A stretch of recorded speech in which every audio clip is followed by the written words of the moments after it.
આગળ સમાચારોમાં વાત કરીએ તો છોટાઉદેપુર જિલ્લાના પાવી જેતપુરના કદવાલ ગામે હજુ પણ આદિવાસીઓ પ્રધાનમંત્રી આવાસ યોજનાથી વંચિત છે।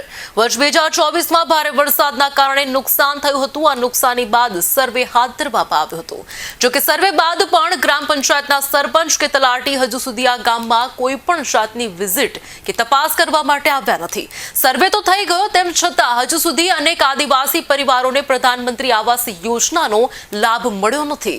કદવાલ ગામના આદિવાસી પરિવારો હજુ સુધી પ્રધાનમંત્રી આવાસ યોજનાથી વંચિત છે।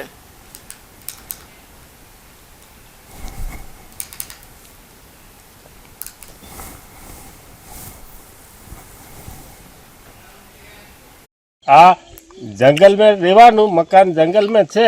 रात्रे बीक लागे बधु ओदरी पड्यु फगा थई गयु तोय छता तलाटी सरपंच कोई ध्यान न लेता।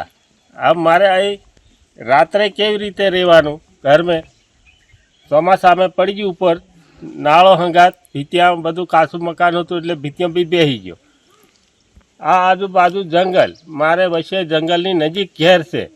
पछी राते कोई जनावर आवे बधु बीक लागे। पछी आ वसलू फळ्યું વરિયાભાઈ રત્નાન ઘેર ભાભોર